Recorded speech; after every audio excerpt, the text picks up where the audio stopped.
All right, we are live. So welcome on to another Matt Moran Motoring live stream here on the Matt Moran Motoring YouTube channel. Hope you're all having a great weekend here, and thanks so much for stopping by. So, like all the other usual live streams, we're going to go for about 2 hours or so. I'm going to have to cut it off pretty close to the 2 hour mark. I know usually we go over. I got to stick close to right at 2 hours. So, I again towards the end, I may really much have to focus on only member questions. But anyway, if you are, obviously wanting that party answering, there's always the link in the description, and we'll make sure that I'm going to try and have a conscious focus on being more concise with my answers tonight, and making sure that we stay, more up to speed on the comments, so we don't get too far behind tonight here.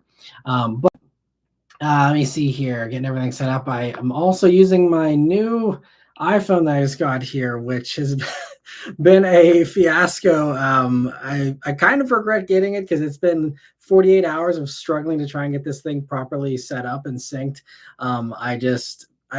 It's a long story, so I won't go into it and bore you with it. But if you ever have had that feeling where technology is just not working for you that day, everything's just screwing up. I just basically had that feeling with my iPhone for the past 48 hours.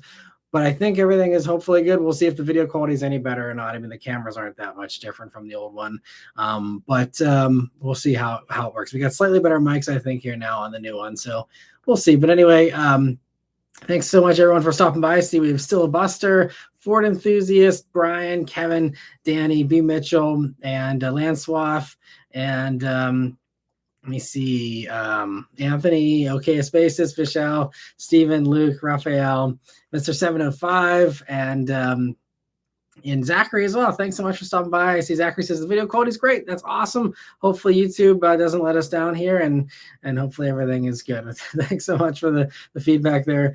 Darnell says actually video does look better. Didn't realize you used the iPhone. Thought it was a PC webcam. Yeah, no, the iPhone is a little bit better, I think, than just using my regular, built-in webcam there. But I'm glad it's looking a little bit better for you guys. I see Vishal agrees as well, and Mr. 705 too. So thank you. I appreciate the feedback, everyone. And glad that at least was worth it. At least if the live streams are a little bit clearer, then maybe that makes the hair pulling of the past 48 hours a little more worth it. But anyway, so Ford Enthusiast, thanks so much for being a member for a whole year now. I really appreciate that. And he can't believe it's been a year as well. I thank you so much. Hope you enjoy your new little badge there. And thanks for the continued support. And Sylvester says, hey, all car spots were a C3 Corvette, a Chrysler Laser, that's cool, and an Isuzu Impulse, that's also very rare. That's awesome. I'm a local truck driver and shockingly spot these cars out in the sticks. Glad to see owners keeping them alive. That is awesome to see, yeah, for sure. My fun spots this week, I just this evening or this afternoon saw an original, completely bone stock black Acura NSX, first generation. And just being driven by some old guy who was enjoying it, and that was a rare one. Also, I saw for the first time, apparently this guy supposedly lives around here, but I saw a legitimate vintage Ford GT40 like just roaring past, and it was awesome. It was like a silvery gray, and it was not a kit car. It looked very legit, at least from my glance of it. So that was, seeing that thing blast by and hearing it blast by was really incredible. So those are my fun spots here of the week. But let me see what else everyone else saw. So Danny says, drove solo on Friday, Saturday, and today. Traverse's CEL has something to do with gas. I don't know.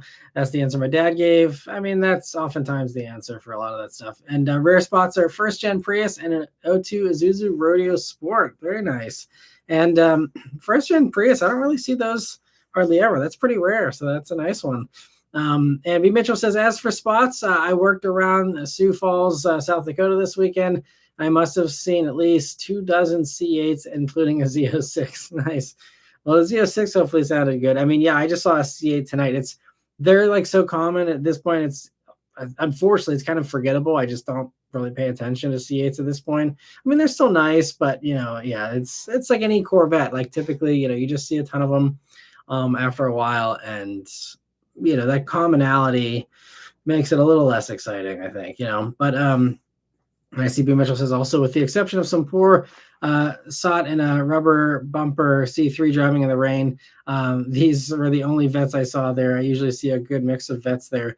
They must have been traded. They must have traded them in. Interesting. Then there's the dude in the motel room next to me with the final gen Camaro SS convertible with an automatic. I heard another effing Mustang, but at least it's a stick shift.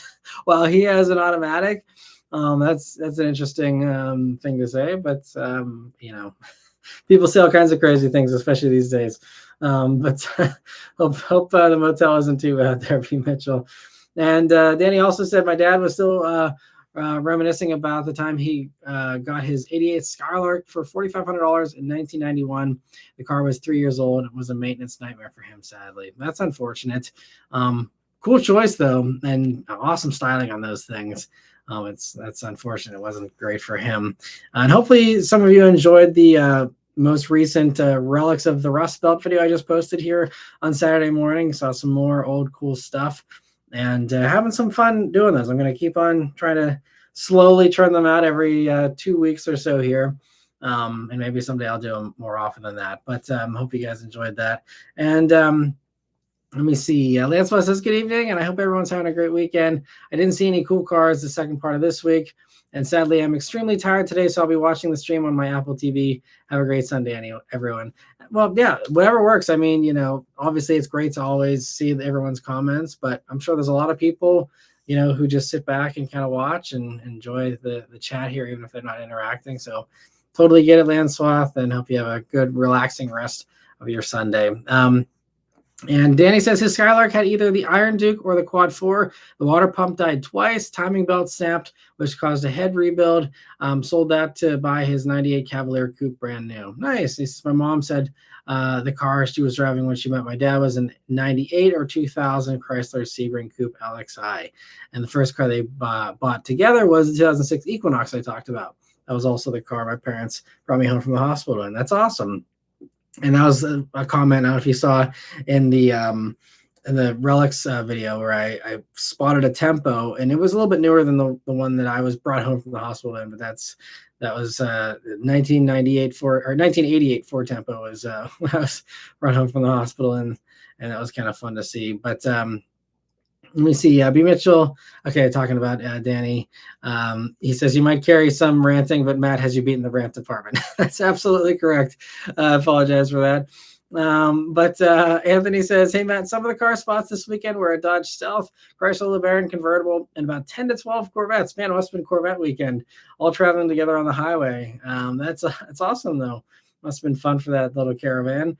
And the OK Spaces says, good evening. And only real interesting spot this week is a Mercedes Maybach GLS. Nice.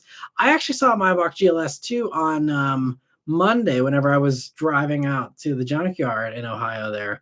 Had some nice cruising time on the highway, and the 4Runner T80 Pro you'll be seeing a video on here probably tomorrow. But yeah, I saw one of those too, just cruising. Man, I don't see those very often. That's, I think, actually probably one of the first ones I've seen outside of California. So yeah, those are cool to see. And Vishal says, hey, my spot was a Honda BRV in my mall parking lot. No idea how it made it to North Carolina, but neat to see one. So yeah, did it have Mexican plates or something like that? Because BRV, I'm a little foggy on my international Hondas, but is that one of the newer ones that still is like on sale? I honestly, I don't even recall. But it's awesome you saw it. And that one would have had me stumped if I saw it, I'm sure, out in the open. And Steven says, what's up, party people? My spot was a Porsche 911 Turbo S at my local Zaxby's. Very nice. And Luke says, interesting spots for a Cadillac XLR, Chevy Uplander, Ford Freestyle, and a Dodge Stratus Coupe RT. That's cool to see the Coupe RT version. That's very nice. And Raphael saying hello here. And Mr. 705 from Ontario, thanks for saying hi too. And Luke says, hot take, a V8 CVT would sound awesome. Interesting. I actually have never considered what that combo would be like. You might not be wrong there. Because whenever it's just a little 4-cylinder, there's nothing special sitting at redline, probably not great, but a V8 sitting at redline, which, I mean, most newer CVTs are better than that and don't sit at redline, but if a V8 sitting at redline, you're right, probably not as terrible. Probably a little more loud, but not bad. Someone should try it someday. I don't know if anyone ever will, but it's a fun idea. Thanks for bringing that up, Luke. Danny says, I saw two very cool 80s Ford products the other day as well. One was an 85 Mercury Lynx two-door. Nice. The other was an 82 Ford Thunderbird Heritage. So yeah, B. Mitchell definitely, I'm sure, would appreciate those spots. And Raphael says, total surprise, I saw a Pagani Huayra on my way home from work Thursday. Holy crap. That is impressive. Well, yeah, I think you might, and at least in my mind, you probably win spot of the week. That's impressive. So yeah, I hope you got a good sound clip of that here and go by as well. That's awesome. Let me see. DC Texas says, okay, buddy, M4 competition or the new E53 AMG Coupe? Or do you have a wild card you should throw into my dilemma? I'd like to order soon. What's your quick hot take? I've never driven either of them. I have still not driven any M3s or M4s of this generation. I'm probably the last person on planet Earth that hasn't driven one of them. But I haven't. So it's hard. I mean, I can kind of piece together based on what I know about that motor and, that generation of 3 Series and 4 Series. So I can make an educated guess on what it's like. E53, yeah, I haven't driven the new generation beyond just the wagon version. And that's the only one I have experience with. So honestly, I'm not qualified to weigh on that comparison there. If you're looking specifically for two doors, then obviously Audi is out because there's nothing left there. So I'm trying to think. If you're specifically after a two door, there's not a lot of options really anymore. So I'm trying to think of other stuff that fits that. I'll keep on thinking it over. Maybe someone else has any other input they'd like to give too. We can continue to discuss DC Texas's dilemma here. But I'm kind of drawing a blank on other stuff that's luxury like that and a coupe. When it's performance oriented, everything else is going to be more expensive. You could go, I could throw wild cards at you. I'm not sure how much you want that or need that, but you could go for, a Cayman, maybe lightly used because they're kind of pricey. There's those types of things. Lotus Evora if you want something that's an oddball, or the Amira now. But yeah, there's not really much else. 911s are going to be too expensive if you're staying around at that M4 price point, unless you go used, and then that makes it a whole other cornucopia of things you could pick from. But yeah, I think between those two, just generally speaking, again, about the things that I do know about them, Mercedes, I don't love their tech these days. I don't love the fit and finish. There's some glitches, and just the fine tuning and stuff just leaves a lot to be desired. I don't know how much experience you have with modern Mercedes.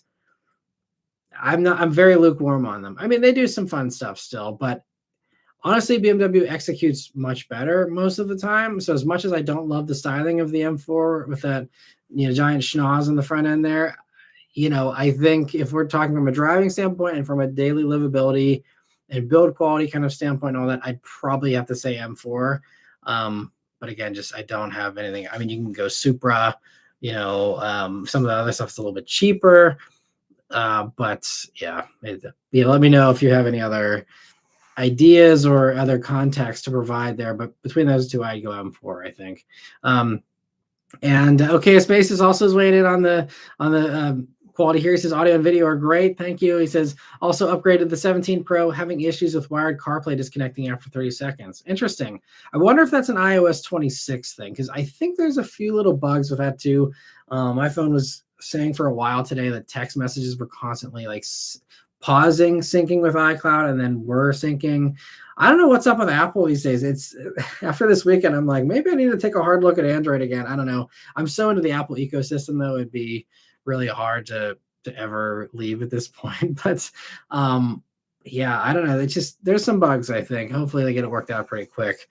But even my whole syncing with all my old pictures, I think I always back up my stuff to my computer, so I didn't lose anything for good. But I think a bunch of stuff that I like keeping on my phone is no longer on my phone. And every time I plug in my phone, which I do when I'm doing these live streams, it is trying to sync, but if I let it sink, then it's going to screw up my whole photo album again. So I'm like having to every time like panic, like stop it and tell it to quit syncing. So so so I don't know. And then I still have my 15 here because I didn't trade it back in yet. But I'm like, I was holding it and trying to troubleshoot some other stuff today that I needed my old phone for.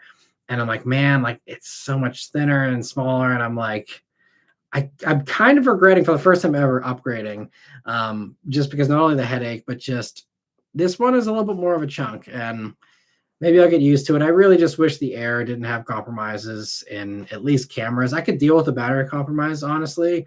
If it had the cameras from the Pro, I would have totally gone Air because that's the one I was actually excited about more. But I need the good cameras really, especially for this job. It makes sense to have the best cameras possible. So, I just had to go for the 17 Pro, but maybe someday, there'll be something a little bit more exciting here. But I'm like, at this point, like if I can actually like get this phone to quit bothering me and like I can live with it, then I'm like, I don't want to switch phones for a long time because I'm just like so annoyed with how clunky the transfer process was from the old one. It was just terrible for me.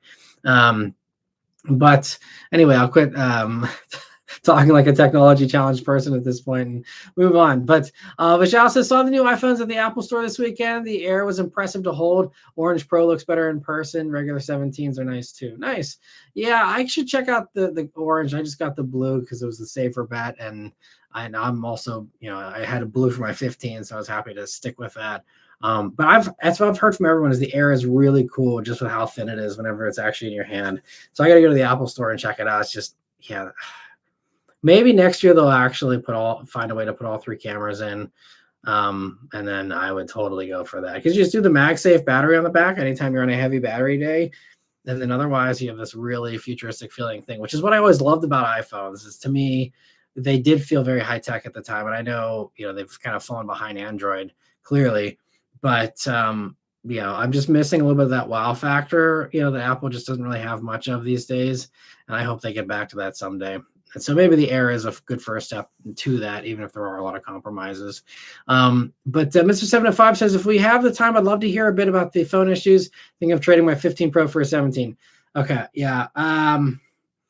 Let me see if I can really concisely. So in addition to the syncing issues, I think part of my problem, because Beth actually had like no issues really with swapping. If you are going to swap, and this goes for anyone on an iPhone, make sure you do it from an iCloud backup. Don't do any of the other things. I am old school, and I used to always like every time I get a new phone, I dump my camera roll to my computer. I put that into an album and categorize it as like, this is the pictures I took from 2015 to 2017 on this iPhone 10 or whatever it is.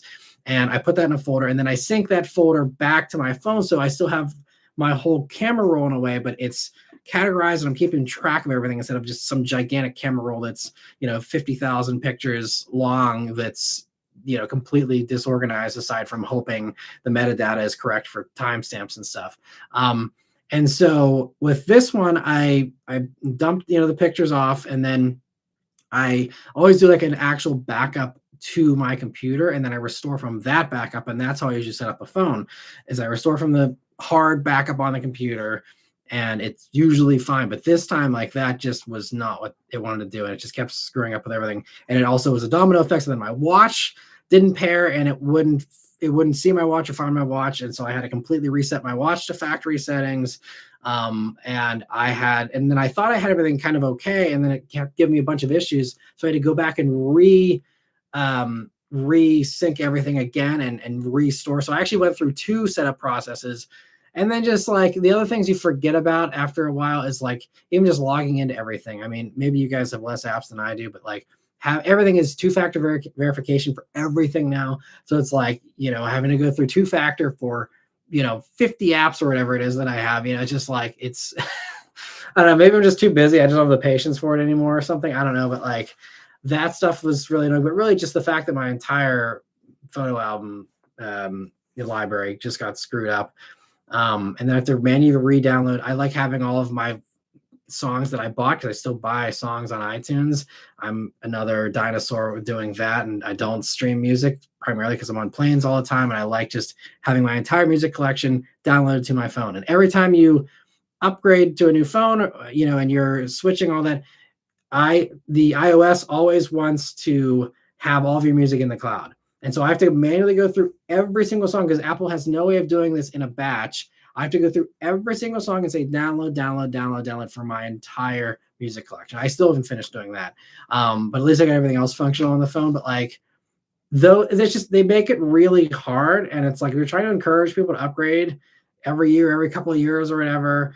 This should be seamless and flawless. And so again, I think I learned my lesson. From now on, I'm never plugging my phone in to do any syncing or anything like that anymore.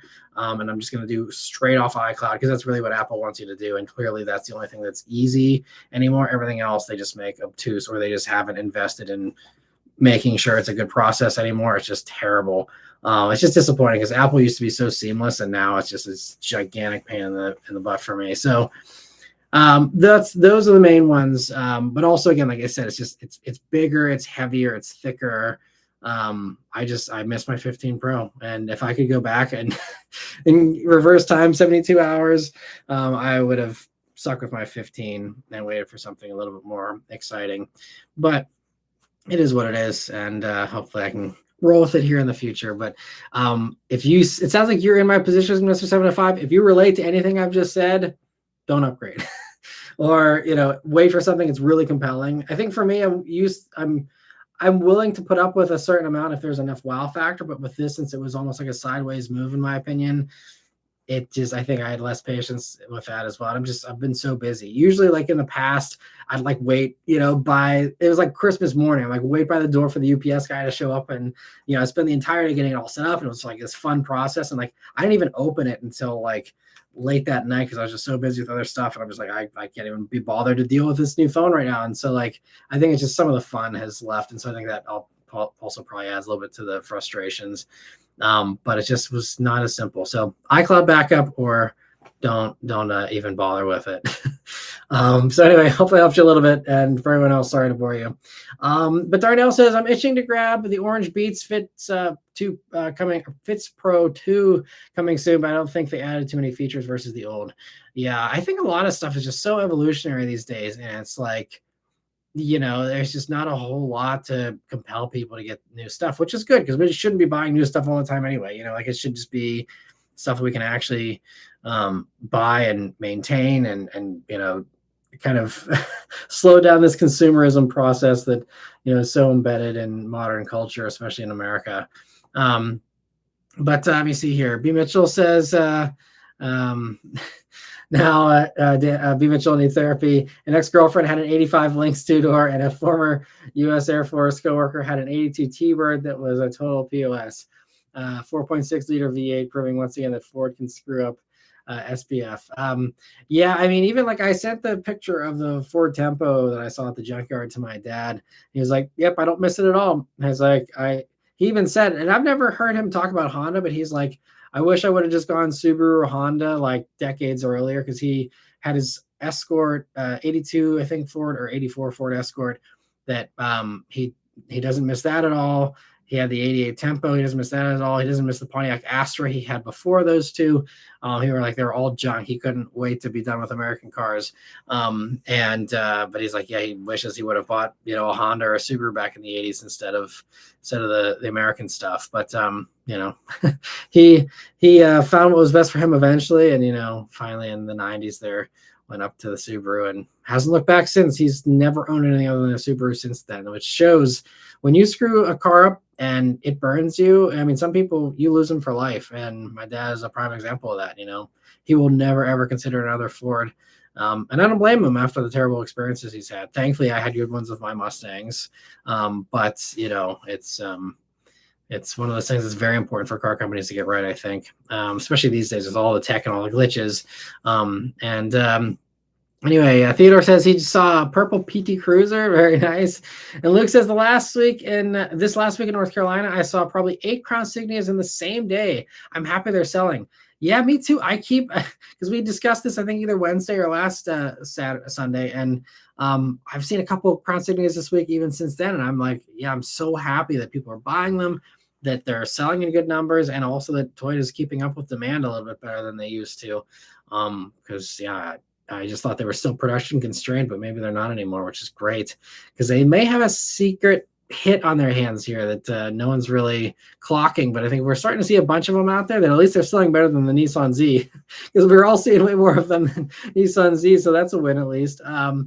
But let me see. Mr. 705 says my spot tonight was a 25 Boxer GTS 4.0. Very nice. One of my dream cars, just not in a color I'd picked. Well, still awesome. And yeah, that's a car I'd love to own someday too. And Raphael says he can't stay on too late. Have to be up early for my 7th state motorcycle trip. Well, that sounds awesome. Hope you have a great time. Stay safe. Hope it's nice, good weather for you, and enjoy the beautiful fall colors and all the fun that the trip provides. So yeah, and totally get it. And hope you have a great rest of your evening here. And yeah, looking forward to hearing what you get into here in the next week or two, and looking forward to hearing about it. And Darnell says, yeah, sounds epic. And Mr. 705 says, I laughed with you. Stopped at the Hummer H3 at the junkyard. My parents had one when it first came out. It was a 3-year lease, and it was 3 years of electrical problems. Alarm would always go off. That's crazy. That's funny.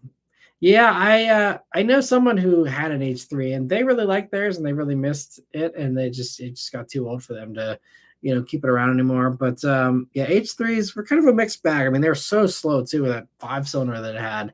And then they finally put the V8 in it. But yeah, it's a car you don't really see, at least I don't see them around here anymore. So that was kind of cool to see in the junkyard. And Sane says, I have an '06 G35 manual. Do you have any driving experience with those? I know it's basically a 350Z. I mean, there's appreciable differences between that and the 350. You have the back seat. I think it's a slightly longer wheelbase, if I'm not mistaken, right? But G35s, I believe I've only reviewed the automatic. I did do an automatic when it was a long time ago. I'd love to revisit a G35 coupe someday, because yeah, I just did the automatic, I'm pretty sure, and it was so long. It was like one of my earliest reviews, probably in the first year of reviewing cars. But I never see them anymore. But yeah, something to be happy to revisit. I think a lot of those old cars, like I saw an NC Miata the other day, and I'm like, it's been like probably at least 10 years since I've driven an NC Miata. I should probably revisit that one too, because I think that's a really solid little bargain of a Miata. And I, not too long ago, did the NB, and I did do an NA, quite some time ago as well. But, I think the NC is one that I need to revisit as well. And there's a bunch of those old cars, but, I mean, G35 manuals, I'm sure, are amazing. G35 in general, I've always admired. They seem to be really cool. And it kind of makes me sad because every once in a while when I do see one these days, they are like just beat to crap, and they're just like drift missiles, or they're just really, like last owner kind of stuff before they hit the junkyard. And I mean, I remember when they were brand new and they were pristine. I remember sitting in one at the auto show and being like, wow, this is super nice and super impressive. And I always just admired the styling. I think the styling still looks fantastic to this day. And it just makes me sad for Infiniti, because they were, at least to my teenage brain back in the day, they were really impressive, in the 2000s and even into the 2010s. And then it just really seems like they just kind of fell apart. I mean, Q60 was great too. I think that just didn't get the appreciation it deserved for whatever reason. But it sounds like, the rumors are suggesting Q50 could come back with a manual and the turbo motor from the Nissan Z, and basically the Nissan Z powertrain bolted into Q50, which sounds great. And I think don't overcomplicate it. If that's something they think they can build a business case around, go for it. Keep it cheap, keep it simple, and do the same thing they basically did with Z, which is you heavily revise the old car, carry over the stuff that you think you can get away with carrying over, and call it good. And I mean, if that's the only way to keep that kind of stuff around, I mean, that's still great. I mean, we're saying Lexus just did the same thing with the IS, right? We see this new IS a week or two ago that is still essentially the same one that I think has been around since 2014 at this point, maybe 2013 even. but they give it the new touchscreen everyone wants. They tweak the styling a little bit, and it's still just so much cheaper as a result. Most likely, I don't think we have actual pricing, but I mean, currently ISs at least are very, very cheap compared to the competition because it's smaller than the other competitors. It's older and less mechanically advanced, but it's a Lexus sedan still. And in these days where those aren't super hot sellers, and even a new generation that's super impressive wouldn't probably be a super hot seller. I think keeping it around, especially if it's mostly paid off development wise, keep it around, at least offer it, if you can continue to do that. I think it's good to have those options for people who, don't want, the newest 3 Series, C Class, A5, all that kind of stuff. I think it's really great to have those options still. And Danny says that Equinox went 134,000 miles before it got totaled around Thanksgiving of 2018. It had 2 back and forth road trips to Disney World under its belt while we had it. That's awesome. Sad that it met its demise there around Thanksgiving, but hopefully it kept everyone safe. And yeah, it sounds like it did some good service though still. And Vishal says the BRV seemed like a newer model, maybe 4 or 5 years old. Couldn't get a good look at the plates it had on it though, but had to do a double take. Nice. Yeah, I think it is just, mostly I thought it was South American markets. Maybe it's also in like the Asian markets. And yeah, because there's like the Honda Vizel, which I think is nice. I think the BRV is lower, but yeah, there's a bunch of stuff. I'll have to look into it later, but it's again a very cool spot. And Mr. 705 says my other spot was tonight at my local Honda dealer. It was a 1998-ish Honda HRV. It looked lowered and on Tesla Model 3 rims. It really looked clean. Interesting. So HRV, I think by 1998 was just CRV. It was really small, but I don't think there's anything other than that because CRV was pretty newfangled in 98 as well. So I don't think HRV was on the scene yet. I could be wrong. But I mean, still to see even a 98 CRV, those are pretty rare these days too. That's awesome. But seeing it on Model 3 rims, that's interesting. Crazy. And Decepticon, thanks for stopping by, and Bush Cream as well, and Will from San Diego. And the OK Spacey says the obvious wild card is the Aston Martin Rapide. Matt would agree. That's true. If you want 4 doors, Rapide. I mean, if we're really playing devil's advocate and you want to take a roll of the dice with reliability, you could get a nice Aston. You could probably get a newish DB9. Honestly, if you're talking new M4 competition, you may actually be able to get away with getting a DB11, like a, fairly used DB11, but like I would actually have a lot of confidence with the DB11. I mean, again, this is really old stuff. We're going off into the weeds here, so I'll curtail this shortly. But the DB11, there's a lot of people that got high miles out of those motors. The twin turbo V12, first generation of that new twin turbo V12, by the way. And I think the development car that Aston was running that was camoed and stuff, I think back when they were like decommissioning it finally, I think it had almost done 200,000 miles. Now, does that mean every DB12 or DB11 is going to do 200,000 miles without issue? I have no idea, but it gives me a little bit of confidence that they are stout motors, and these new Astons are more reliable than maybe the older ones were. And again, I don't know. I mean, you have to make sure you have an Aston dealer close to you, which is probably not common for most people, and a whole bunch of other things. But that would be something. If I had 80-ish grand to play around with, I mean, another thing, you could probably get a lightly used Lexus LC500. I adore those. And yeah, if you're spending that kind of money, it's different cars, and it doesn't perform as highly. But if you don't need the absolute craziest, straight line performance and stuff, you just want a fun experience with a wonderful sounding V8, and in my opinion, drop dead gorgeous looks. LC500, that was, if you're talking 70 to 80 grand, maybe even more. Oh yeah, I'd go LC. That's still my go-to car. Jaguar F-Type I adore as well. Again, but neither of those have like back seat. I mean, the LC has a back seat, but it's not really as usable as the one in the M4 and the E-Class coupe there, or a CLE. So yeah, but that is I appreciate all the other suggestions here. Everyone, CB Mitchell saying the Mustang dark horse. That could be a good one too.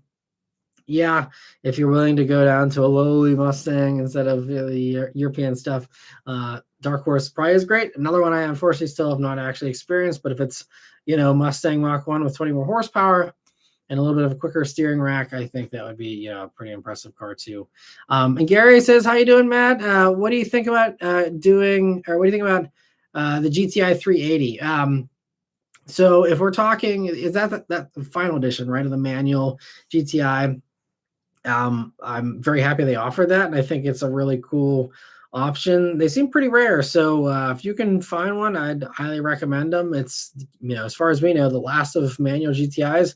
Could be a little bit collectible someday as well, but just the experience of having a manual GTI, I certainly like. I mean, the manual isn't perfect, but I certainly still prefer the manuals heavily over the dual clutch in the Volkswagen. So I think a GTI 380 would be awesome, and hope you're doing well too, Gary. Thanks for stopping by. Raphael says, "It's so sad that manuals are almost gone. I'm determined that the next car must be a manual, so it'll be used."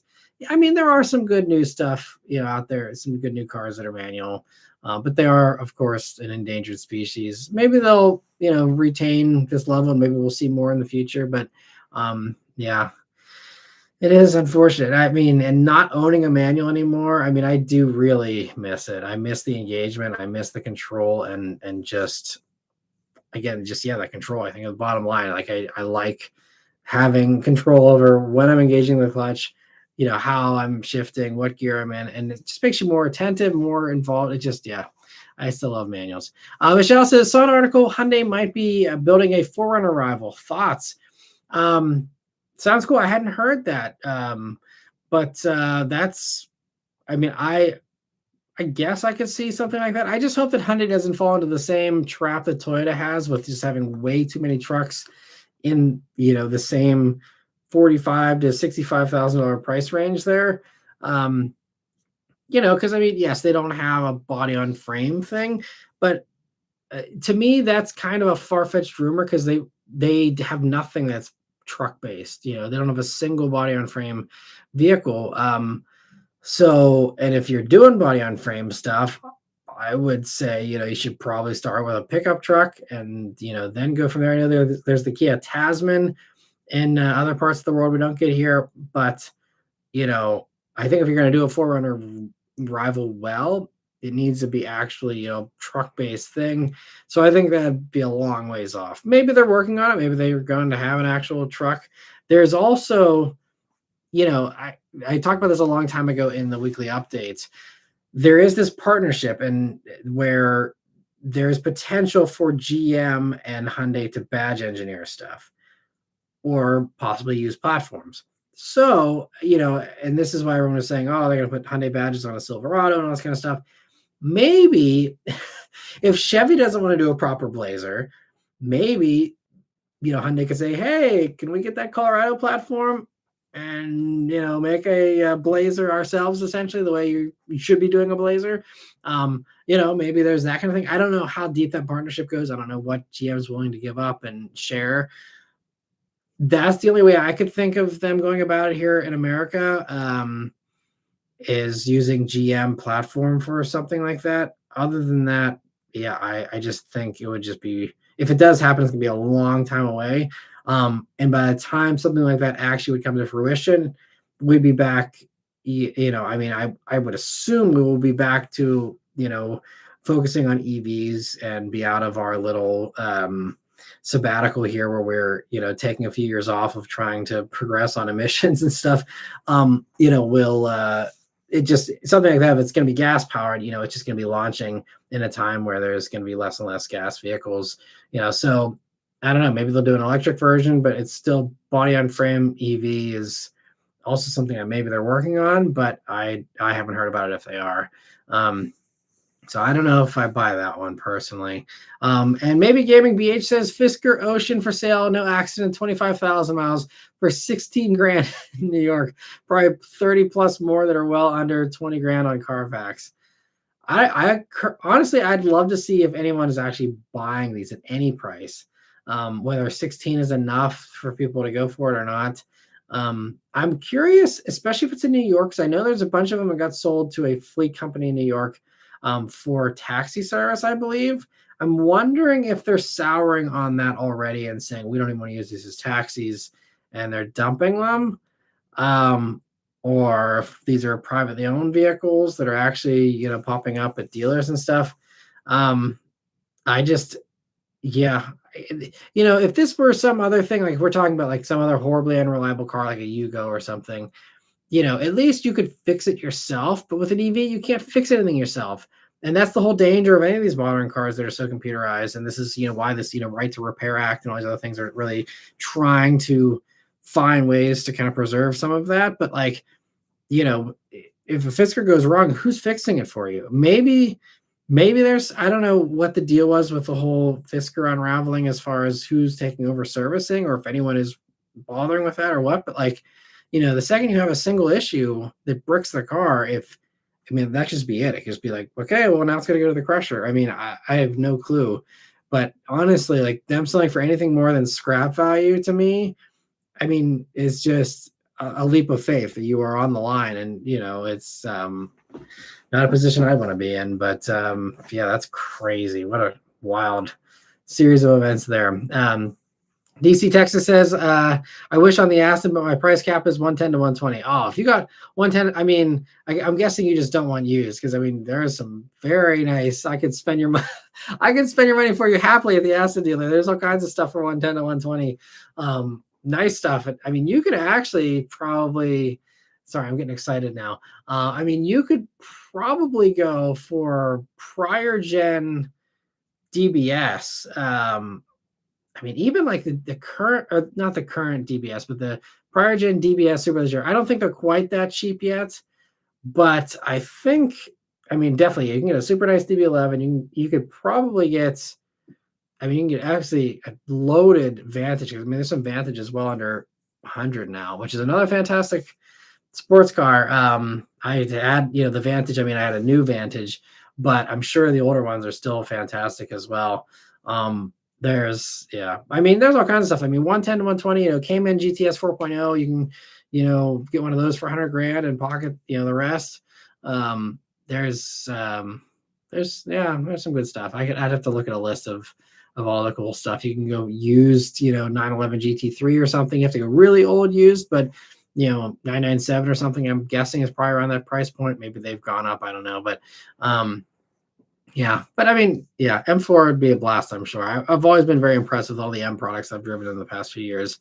And Kraken says, hey, Matt, wanted to make sure I didn't miss this one. Well, thanks for stopping by. Hope you're doing well. Danny says, also, here's a car trivia question. What the base model Impreza Coupe was called in 1996 before it got changed to the L? It was called the Brighton. I remember the Brightons, actually. No power locks, power windows, or AC standard. Yeah, I remember the Brightons, actually. Back in the day, I saw quite a few of them, especially where I grew up, because I grew up in an area where people bought a lot of base cars. There wasn't a lot of money in my home neighborhood there. So saw a lot of those. And yeah, I remember those very well. And YH, thank you so much for a super chat. He says, after my first oil change, I noticed a ticking noise that has no rhythm, just random. Read some forums that is normal in the Coyote engine. Yes, that has been the subject of so many buybacks. People even lemon lawed their cars over that. I don't know if it's something I just missed or not, because I own three Coyote powered cars, and I didn't personally notice any ticking noise that was out of ordinary for the car. The Coyote motor is a noisy motor in a way. You hear a lot of stuff. You hear the lifters and the valves. You hear all the ticking away and all the things going on. But I heard that from new with all of them, and it's just, yeah.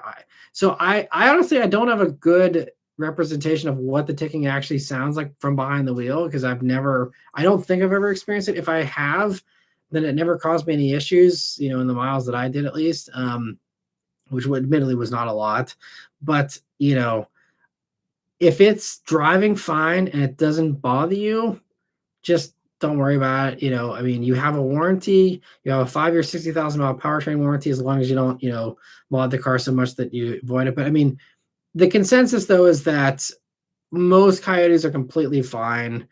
And even with the ticking noise, it doesn't mean the car is having any issues. And I think Ford officials kind of even said that it's partially like normal behavior. And I see B. Mitchell weighing in. He also has a 2019, I believe. He says it's called the high pressure pump for the DI fuel rail. If it was critical, my Mustang would have probably blown up at that point. Yeah, I mean, it is, I think, a normal thing. Some people say it's really bad, like it's a typewriter tick, and it's like very loud. Maybe, I don't know. Some people have different things. People have like experiment with different oils that might do better than others. I don't know, but he says, yeah, he eventually says he's going to turn him into a pedestrian by now at 82,000 miles, right? So I don't think it's that big of a deal. He said, Wyatt says he only hears it with windows down, no music. I don't like it. I like the electric whine it makes, though. Yeah, I think it's gonna be fine. He says, "Can I lemon lot so I can get a dark horse?" I mean, I think the hysteria over the ticking sound has passed. I don't think Ford would be inclined to do that these days. I don't know, but maybe usually lemon law. I mean, it depends on where, what lemon laws are like in Canada. But I know here, at least in PA, I think the car has to be in the shop for like 80 days or something before, and like in the shop because they can't fix something before you can lemon law. You can't, just drop off the car and say you're over it because there's one thing you don't like or something. And C. Darnell says my Gen 3 Coyote has some injector and valve train noise at 2 to 3,000 RPM. Low throttle, it's normal. Okay, yeah, I remember that's what everyone was saying. And Darnell also says some people add a bottle of Caratech to calm some of the noise after each oil change. I've heard of that as well. Yeah, some people had some luck with that. And Darnell says, yeah, just turn up the radio or set the active exhaust to Sporter track. And Wyatt says his is on track anyway. Yeah, so I think you'll be fine. Wouldn't worry about it. Keep enjoying your Mustang. I think it'll be okay. All right, so other questions here. Let me see. So where were we here? So Will says, I still sync with my computer and back it up. I'm glad I'm not the only one. Thanks for helping me to not feel alone, Will. And Darnell says, I use iPhone, but rely on Google Photos for photos and backup. Interesting. Maybe that's not a bad option in the future as well to have to look into that. Thanks for the suggestion. And Michelle says that may have been part of your issues. I've always swapped phones with iCloud backups, never had a problem. Yeah, so I think I need to like tattoo it to my arm so I don't forget it for next time. Like I need to just never do anything outside of iCloud backup, just only do that, and then hopefully be good. Because yeah, I royally screwed up. And it's probably partially my fault for sure, but I still think it should have been a little more seamless on the Apple side either. But anyway, German Engineering says, I'm looking forward to you reviewing the new RS3 so you can see if you feel any difference from the last one you tested. Your review of the RS3 was so enthusiastic, it helped me push me to buy one. That's awesome. Well, I hope you're enjoying your RS3, and I'm excited to try it out here. Yeah, I will be getting it here for a week late this week. They'll be dropping it off, and I'm very much excited for that. And yeah, it's one of the cars I'm most excited about living with this year. I mean, there's some very fun ones like Aston Martin Vantage, but RS3s are fantastic. So I hope you're still loving yours. And yeah, I'm excited to pretend to own one for a week here. It'll be fun. But Raphael says, new phone, get a glass of bourbon and do all the things, and then you're done. That's good advice, Raphael. I should have taken the edge off. A little bit of bourbon would have probably smoothed over some of the frustrations here. I was just so focused on like being hyper focused on getting everything exactly right, but that just makes the stress even worse. Raphael says he loves the Escort. My friend had one on the base at NASA, and we drove that thing everywhere with no issues. That's awesome that unless NASA means something else. But if you're talking about the actual NASA, then that is legitimate. That's awesome. Very cool. And I'd love to hear more about that someday over a beer or something, Raphael. But he loved the Escort. Yeah, the Escort. My dad actually, I mean, he did enjoy his Escort. I think he just doesn't miss it because he's just so much happier with, the Subarus that he's had since. But the Escort, I mean, I think I've told this story before, so I'll just briefly go through it. But the car ended up, he had to he got it totaled, and so that's why he ended up going with the Tempo. But he had, yeah, I think it was an '84 Ford Escort, and he was on one of the bridges here in the city of Pittsburgh, and an 18-wheeler came over, pushing up into the side of the bridge, into the structure of the bridge there, and as the 18-wheeler was rolling and like squeezing him, it just slowly like rolled it over end. And then once it was finally on its roof, then the truck driver realized what was going on. But I mean, it was a slow impact, but like my dad was fine in the Escort hanging upside down there, and at least in that instance protected him very well. And then he went to the Tempo, and then that was it for Fords for him after that. But and actually, I take that back. I said my dad never had anything other than a Subaru, but that's incorrect. He did have a Volkswagen New Beetle that him and my mom got in 2003. It was a 2001. That was that. But other than that, there was nothing else. It was always Subarus other than that. Let me see here. Luke says, I drive in multiple states every week, and I see maybe 2 Nissan Zs per month on a good month. That's crazy. Well, you'd know better than anybody if you're out there on the road all the time. So that's, yeah. Hopefully they start to sell them a little bit better here now that I think some of the markups have dropped off and stuff. And Danny says the weirdest car I heard of was the 2009 Chevy Cobalt XFE, stripped down LS Coupe Cobalt, no power options, and a tall geared 5-speed manual. 25 in the city, 37 on the highway, no hybrid assist. Nice. Yeah, just really trying to get the best fuel economy possible. It's kind of funny how they did some of those tweaks back then. And Big Mitchell says the Hummer H3 is a Chevy Trailblazer with a thyroid problem. Pretty much. Yeah, that's funny. And Danny says my dad's childhood friend had a Ford Escort in high school in the 90s. Their group called it the Lunchbox. That car had a funny story. My dad told me about it.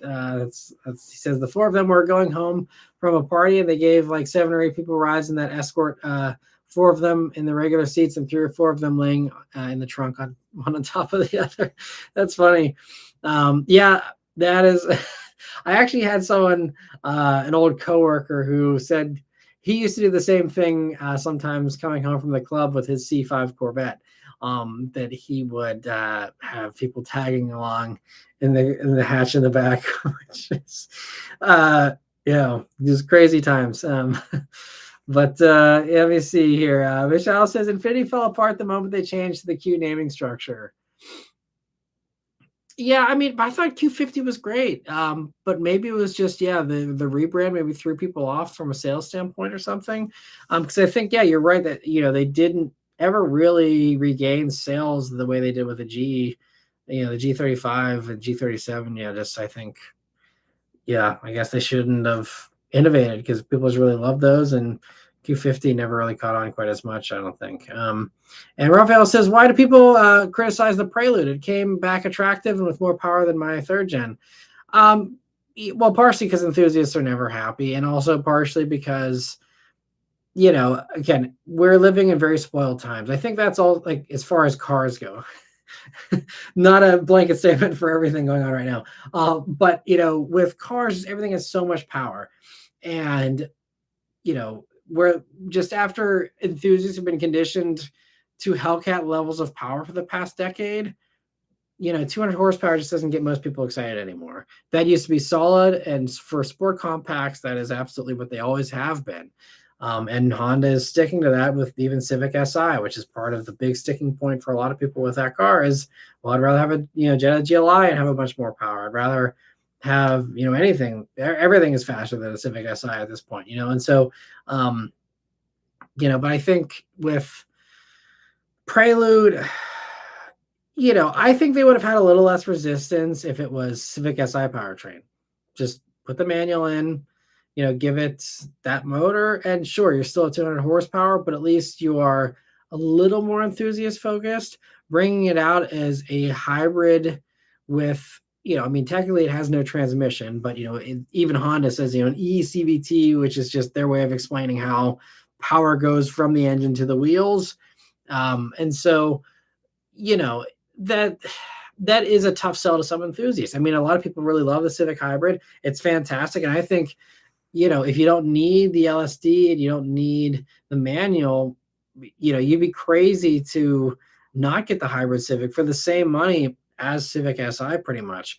You get 50 mpg and your 200 horsepower. It's like having your cake and eating it too in a lot of ways. And so, I hope that there's obviously a lot more in store for Prelude.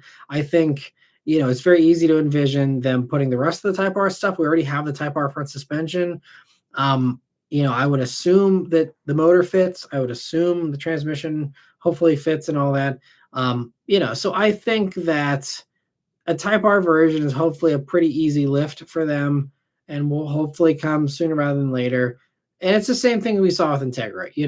Everyone was pissed off about Integra, and then Type S version came out, and now more people are excited about it. I'm sure there's still plenty of haters for Integra, but it sells pretty well, and it's doing what it always has, And so I think a lot of people just, also are either they forgot what Prelude and Integra and stuff like that used to be, or they, are just too young to know or remember, and they don't appreciate the fact that, these are very much in the same spirit as the old ones from a power standpoint. But I think, the biggest problem I have with Prelude is the potential price.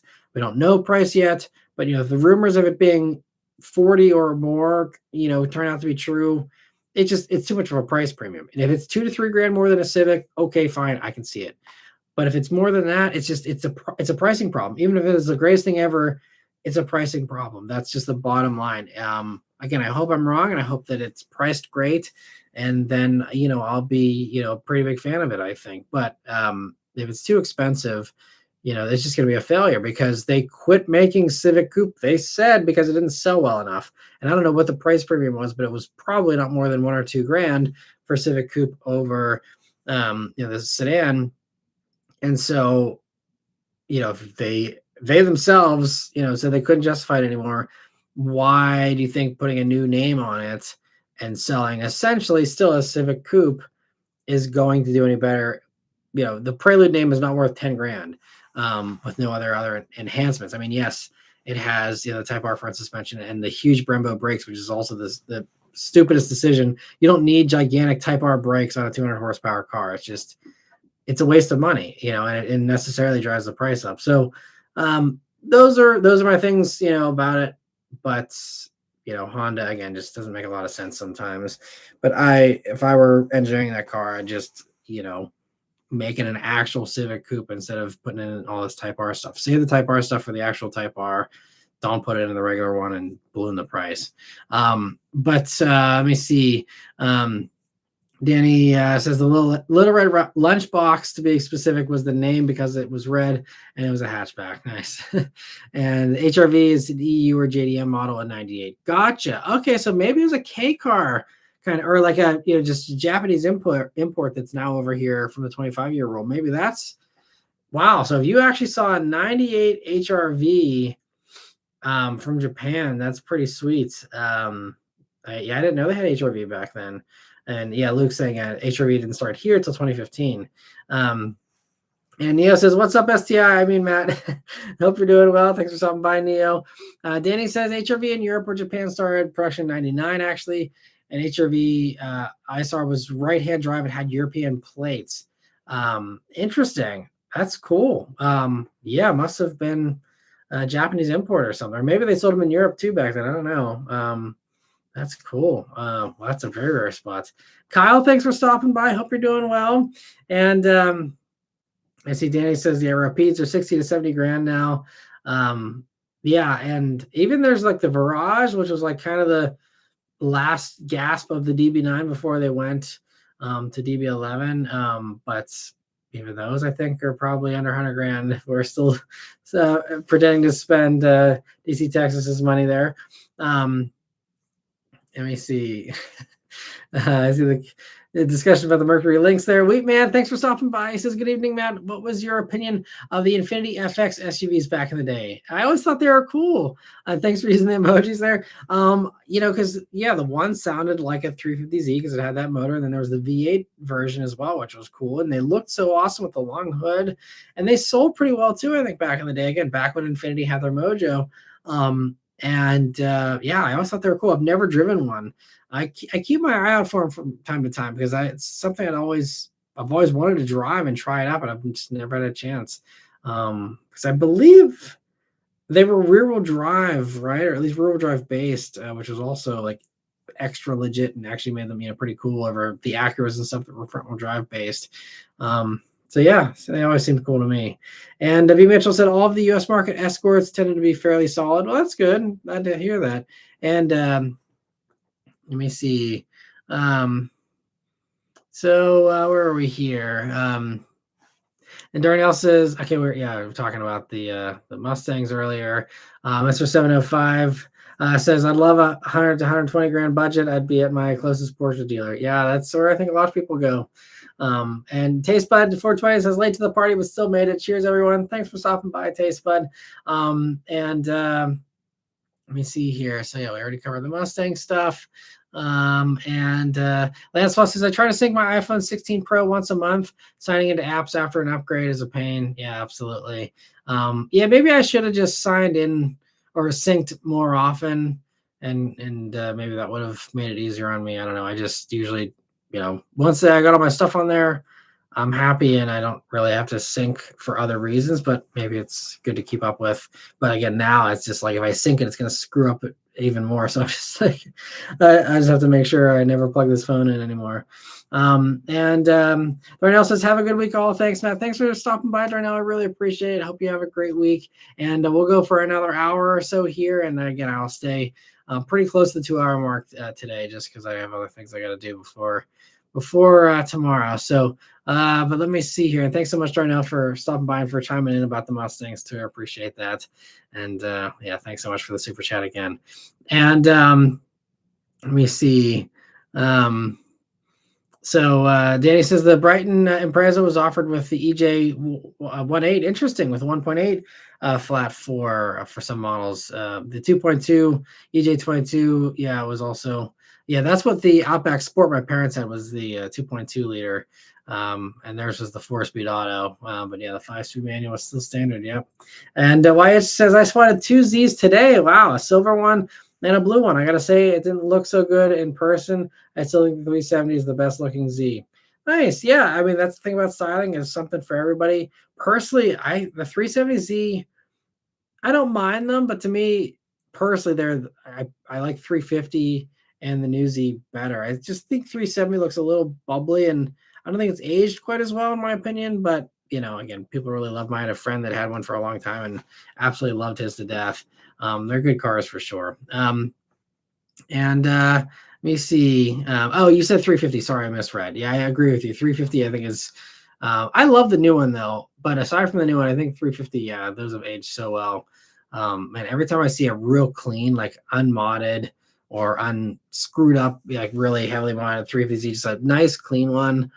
They're so rare these days, but 350s are still a really cool car. I kind of regret. I feel like I at some point wanted one, and I kind of regret I never went for one. I think that would have been a cool step up from like the BRZ whenever I was wanting more power. I think going up to a nice clean refresh 350Z would have been kind of a nice natural step up. Because it's a car I've never, and that's another one I'd love to review again someday, because it's been again probably 10 years since I already did one. But yeah, 350s, I've always loved those. I have a soft spot for them for sure. And Mr. 705 says, I've always backed up to the iCloud, but I'm not too excited about the 17. I really was hoping more from the Air. I'm just worried about going from a 15 Pro to an Air. Won't feel like an upgrade. Yeah, it probably won't. I mean, camera wise, it'll be downgrading. Battery wise, possibly a downgrade even as well.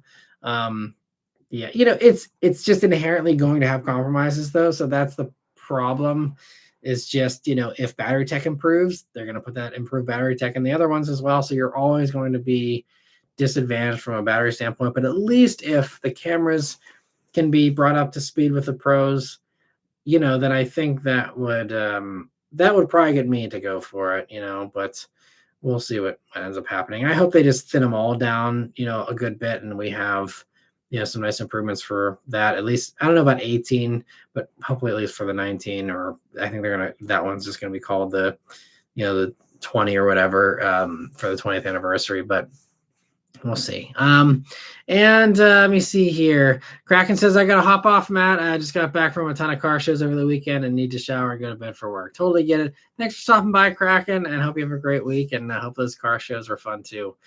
Stratus says, Matt, what full size SUV would you recommend renting for a couple of days in the Northeast next month? I mean, if you have the luxury of picking, or if you're doing Turo or something where you're picking it yourself, I mean, my favorite as far as regular, if we're talking like truck-based full-size SUVs, I think my favorite is still the Tahoe, just because it's familiar, it's good enough. You got the V8, there's no surprises there, and it's not weird. The Expedition has a learning curve now because it's this crazy big screen setup, and you got capacitive touch buttons, and it just especially for a rental car, you want to get in and drive. You don't want to have to pull out the owner's manual and read and stuff. So I'd avoid Expedition if there's new Expeditions already in the fleet. I don't know if they're in the rental fleet yet or not. But I'd go Tahoe. Wagoneer can be problematic. Maybe they've improved them, but again, on a rental, you don't want any surprises. So I'd say just Tahoe is a safe bet. That would be the way I'd go. And Kraken says the Subaru blew both valve cover gaskets, so it's definitely down. Oh man, that sucks. Sorry to hear. Excuse me. He says the N got orange slotted DRLs, taillight border, and an N overlay on the third brake light from badge skins. Nice. Still warming up to the DRLs. Head on during the day, I don't like it, but any other time or spot, I absolutely love it. Nice. Well, hope you get used to them. And I guess even with the Subaru down, it means you can just daily the N, right, and just have fun in the Kraken. So I think that's what I mean. I think you should drive the car as much as you want. It makes you so happy and you love it so much. I would just enjoy it to the fullest. But let me see. Wyatt says, what about the Ford Pinto? Are they safe? Right. Yep. The infamous Pintos there. And Vishal says Chrysler van was the only American car we've had. It was good mechanically, but electronics and little things about it sucked. Power door locks quit working. Windows got stuck. Never left us stranded though. Well, that's good at least. Dad bought his first Toyota in 2010, a Highlander, then the 2021 Highlander, and now the 25 TX. We've been a Toyota family ever since. Nice. Yeah, that's there's a reason why people love them. They're reliable and they very rarely burn you. And I think that's especially these days again with everything getting so damn complicated. Like a nice simple car that just does what you need it to do without having to worry. Anything that can be a stress reliever or something that at least doesn't add to your stress. I think there's more value than ever in just the tried and true when it comes to technology, cars, things like that. So you don't have any headaches. Let me see. Danny says, one of my friends in Michigan says their family is leasing a brand new Jeep Grand Cherokee with a 3.6 Pentastar, and it's giving them nothing but issues, and they can't lemon law it because one issue is fixed and another one happens. The water pump belt was screaming away, and the transmission refuses to downshift unless you tap the gas pedal 10 times. Then the computer realizes you want passing power, and it has about 15,000 miles on it. Man, yeah, I've been hearing a few other people, well, not like personally that I know, but I've recently been hearing about people having issues with Grand Cherokees. I don't know. I really don't know what's going on with Stellantis with some of this stuff. But yeah, I've been hearing about people having issues with Grand Cherokees quite a bit. Wagoneer had issues. I've been hearing about people having issues with those. Even Wrangler. I mean, like the Wrangler 4xe I had for a week. The press car threw a check engine light. I never found out what happened, but I think I can count on one hand how many cars have ever thrown any kind of legitimate warning light on for me. It might even be only like 2 or 3. And most of them are actual Stellantis products. I mean, the Wrangler, but then also the Hornet, gave me issues, as did the Tenale, just with all of them. Just when I would drive through rain, all the safety systems would glitch and freak out, and I don't know. I want to root for them, but even like when I was on the media drive for the Charger EV, that the one press car, that we were all driving and judging, you would think they'd really want to make sure that these things were all up to snuff. The air conditioning didn't work. Like, what car has had failed air conditioning, in modern times, especially brand new? And just basic things like, come on, like you guys should know how to do an air conditioning unit 100% reliably, at least for a long time. Certainly not screwing up on a brand new car. And Jeep Wagoneer S, people were having those get bricked. Um, I just I don't know what's going on with the electrical stuff because it seems like that's a lot of it. I mean, clearly there's some actual physical issues with water pumps and stuff as well, like you mentioned in there. Um, I don't know. I don't know where to begin. It's like the Stellantis reliability right now is like a ball of wires. And like someone's gonna stop and just say, all right, let's like detangle all of these and like hunt this down one by one because it's just like I don't know how it got so screwed up. That's how I'm envisioning all this stuff. I mean, I had, all these issues with the RAM. Talked about in my RAM week last year. And yeah, I want to root for them. I want them to have a good future. I want them, I never want to see a car company do badly. But man, like it seems like it's one thing after another. And I hear more about Stellantis stuff from you guys, from commenters on the internet, from anecdotal stuff I hear from time to time. I mean, it just seems like it's a lot of times it's Stellantis stuff, and it sucks because I think like Pentastar, like the motor itself should be pretty solid at this point. The motor's been around forever. There's very few unknowns with a lot of that mechanical stuff. So why you're having these failures is just it boggles my mind. I don't know how they're getting it wrong, but it's a shame. And Vishal says, was an '05 Town and Country that we had from 2004 to 2015. Good van overall, aside from the minor stuff. Russ was also eating away at it after the Ohio winters, though. Yeah, makes sense. Yeah, and that's another thing I talked about in the junkyard walk the other day, is that I feel like the Mopar stuff at least in the junkyards, they get more chewed up by rust than a comparable Ford of the same time period, same miles, comparable GM. It just seems like the Mopar stuff just rusts away so much faster too. But out for a Ripper says F430 for 120. Ooh, that would be good. Although you're gonna have to deal with that old dual clutch, right? Because I think the manuals are a lot more money now. But I like the way you're thinking, Ripper. That is another good way to spend DC Texas is my a used Ferrari. And there's actually a few used Ferraris you could probably get. I think at that price point, you might be able to get a Ferrari FF, which is kind of like the ultimate daily, in my opinion, with those being all-wheel drive hatch V12. Like ding, ding, ding, ding, ding, like all the boxes checked there for epicness.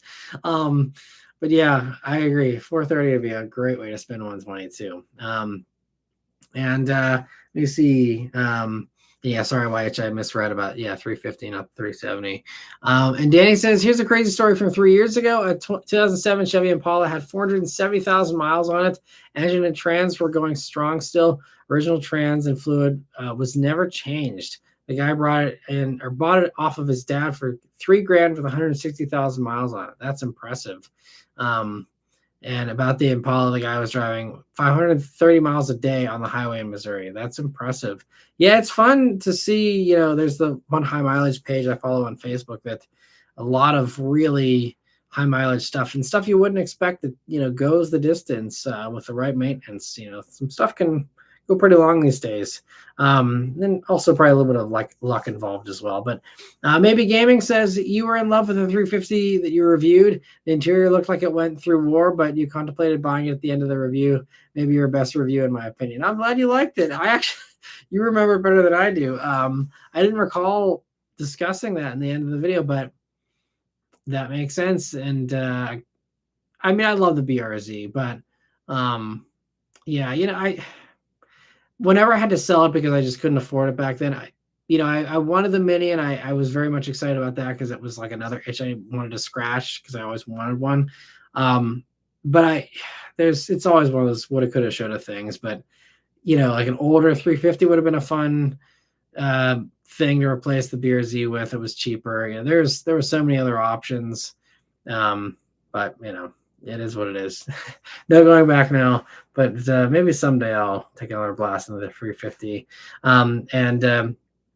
Also, maybe Gaming says, also in the Doug podcast, he said the Mazda is the most overrated enthusiast brand, and says the Miata has hypnotized journalists into thinking their other cars and SUVs are exciting. That is a stupid take, in my opinion.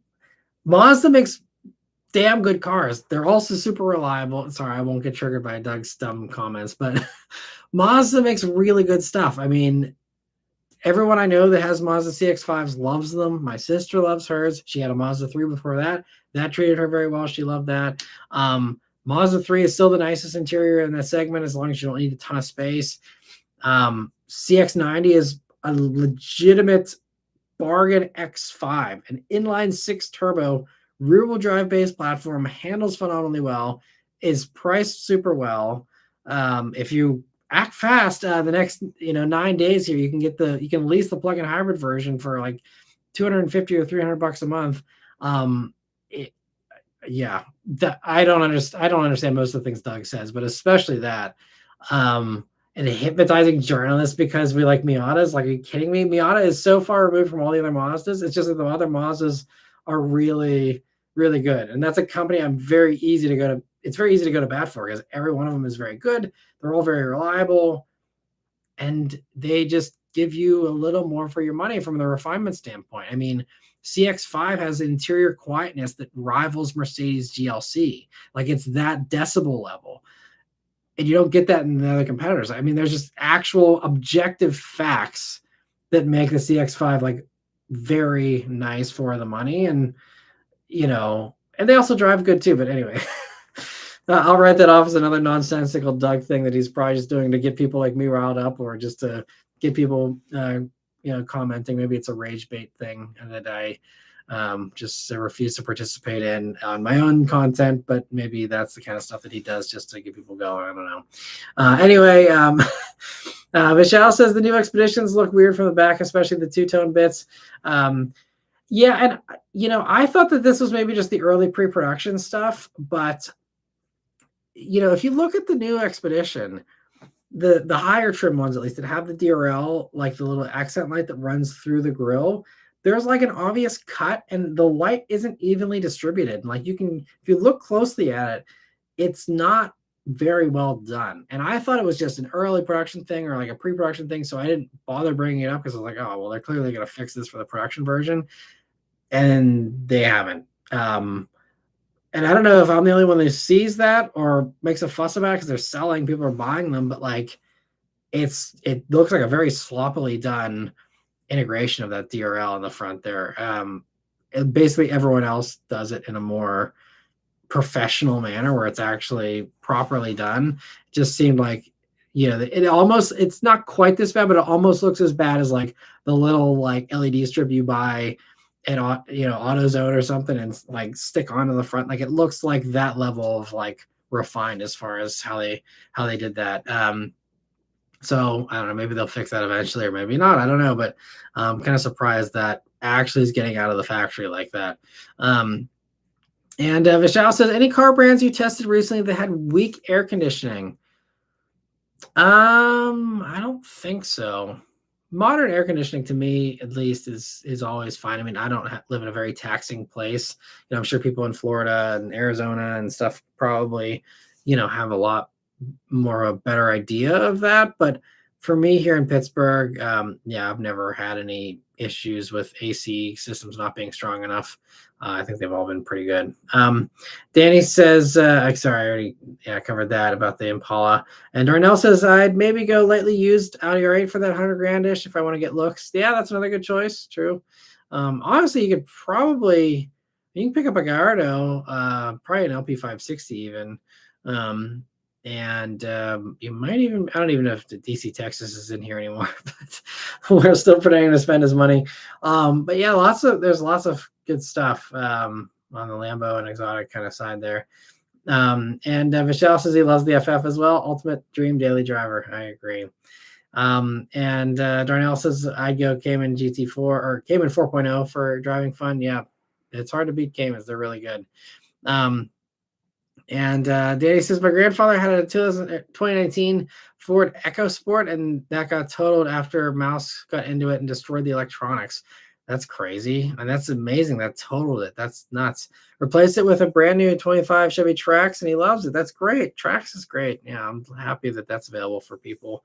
And he says this is his grandfather on the mom's side, the one with the Chevy Corvair. Very cool. And I'm glad you got a laugh out of the Doug mini rant there, gaming. And Vishal says for people that live in hotter places, I've often heard Hondas have weak AC. Interesting. I hadn't heard that. Hmm. Yeah, I don't recall having an issue with Hondas. I do have some complaints with like ventilated seats not working very well sometimes. Like I just was annoyed about this again with the Toyotas. The Forerunner unfortunately just doesn't have very well done cooled seats. And I'm trying to think. There's another Toyota recently too where I was just disappointed in the cooled seats. I think it was Land Cruiser actually, kind of weak in the cooled seat department. So yeah, but I mean, aside from cooled seats, yeah, air conditioning has usually been fine and everything that I've experienced, I think. All right, so we think we've caught up to all the questions, unless stuff just isn't loading here for me. But my comments, okay, a few more coming in here. Vishal says also 10th gen Civics also used to have weak AC units that would go out completely and then came out with an extended coverage on them. Interesting. I hadn't heard that. Well, I guess maybe Honda is the one with weak AC potentially. Yeah, I hadn't heard that. So thanks for the info. Mr. 705 says it sounds like Porsche is keeping the top trims of the Boxster and came in with a combustion engine. Do you think they should have kept it combustion and made a whole new model for the electric car? So I did. Maybe there's something I missed. I've been so busy this week I haven't had a chance to really look at car news too much. Did they reverse the decision to end Boxer and Cayman production? Because I thought that was ending. I think, or maybe it had already ended or is ending in the next month or two. But I thought we were very close to the end for those cars. So if they're going to keep them around, I know with Macan they were talking about doing that and doing like a new gen Macan gas now. I mean, it makes sense if everyone's pushing back on the electric, Boxer and Cayman to do a gas one, again. So I hadn't heard that, but yeah, I mean, it probably, hindsight again being 2020, now looking at it, yes, it would have made sense to have it be something new, pick a new name, do something, sell it alongside, give people the choice. But, again, when these decisions were made, we're talking, again, 3 or 4 years ago, maybe even more. Back then, everything was transitioning to electric. And this was kind of, the way everyone agreed, this is the way we're going. This is, going to be great. And a lot of companies amazingly didn't foresee some of the hurdles that I think a lot of us saw. Like, this isn't going to be this straight lineup. Like you're going to have, an initial early adopter phase, and then you're going to have people kind of needing to be convinced and waiting for the cheaper stuff. And then it will pick up again. And, obviously the administration is not helping to encourage any of that right now anyway. But, I think back then it made sense. And that's the thing that's just so hard about this, why these car companies, they can't time things for the right administration, because you have no idea, what the administration is going to be in the next, 4 years. And you can't, in these production cycles and development cycles and everything, they're, looking 10 years ahead and they're going to look big picture. But it's hard to look big picture whenever you're getting penalized, every step of the way, and you're having these wrong moves, and where timing is more important now than it used to be. It used to just be, things weren't so timing dependent, and now they are. And, just the car industry is being interfered with more than I think it had been for a long time. The only interference from the government before was, chicken tax and, the idea of here's the CAFE standards, here's your goal for the next 10 years, make your fuel economy better. That was it. There was no other curveballs really, and that's very much what car companies need. Is like, okay, we know where we need to be, for fuel economy in the next 10 years. And we know that if we're bringing a truck in from overseas, we're gonna have to pay a big tariff on it. And that was it. It was very easy to understand, and give them the goals and then let them get to work and do their thing. And all very predictable. Now things are just so unpredictable that it makes it really hard to run any company that has long development cycles well, because you just, these things aren't things that can turn on a dime. I mean, even Apple, is kind of scrambling. Where do we build these iPhones? We have these giant tariffs in China. We can try and do them in India, but then, they're trying to, penalize Apple for moving production to India instead of America because, you know, again, there's still this idea that we could build iPhones in America and have them not be triple the price because that's what they would be at least, if not more, So it's like, it's very hard. I'm not jealous of any of these executives. I'm very much against corporate greed, but I think that these days those CEOs are earning every penny. I mean, some of them obviously are still getting paid way too much, but the normal, especially car company CEOs, most of them are not these gigantic, high net worth people. I mean, they're wealthy, but we're not talking people that are making $100 million a year or anything. So I mean, I think that they're working very hard to try and navigate through these choppy waters right now. And yeah, I don't envy any of these people. It's crazy. Actually, I just met the other day a professor of international relations, who's a professor at one of the universities around here. And I'm like, man, you must have a wild job right now, even more wild than usual to try and teach classes on that in this crazy whiplash world we're in right now. It's it's wild. Anyway, I'm just indulging myself in a little bit more side tangents here because again we've caught up on comments pretty well, and we have another half an hour if everyone wants to still chat. But let me see.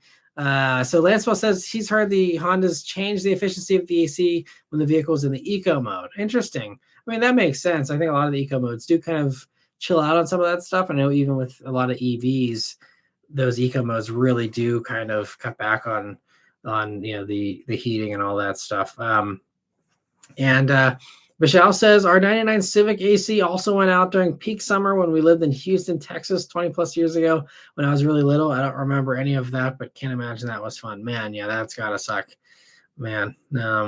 Well, unfortunate that you had to deal with a car failure as well, but I guess it happens to all of us eventually. And maybe Gaming says thoughts on the Ferrari 12 Cylindri and new Testarossa. I believe they're the prettiest modern Ferraris. The new Testarossa, I'm kind of weirded out by. I don't know. Maybe it'll take a little bit of time to get used to. The 12 Cylindri too, I like it. I don't know. I think it's just, it's a new era of Ferrari design. I personally still like the 812 better from a styling standpoint. I know some people didn't love that either, but I love the round tail lamps, the classic kind of styling of that. I think, it's very futuristic, and if that's what Ferrari buyers want, is something edgier and futuristic, I think, mission accomplished. But yeah, I love the motor in that car, and I'm sure an amazing car. It takes all the good stuff of 812 and turns it up a notch. But if I had, won the lottery or, ever do someday, I feel like I just stick with an 812 GTS, and I personally wouldn't need the 12 Cylindri, even though again I'm sure it's better in every way. I don't love it yet. I also haven't seen one in person yet still. So maybe that'll change my perception. I'm hoping to see one in person someday, but have not seen one because they weren't out last year. I don't think when I was in Maranello. I was literally in Ferrari's headquarters. I don't think I even saw one there because they were still doing like the final run of the 812 Competiciones and stuff whenever I was there.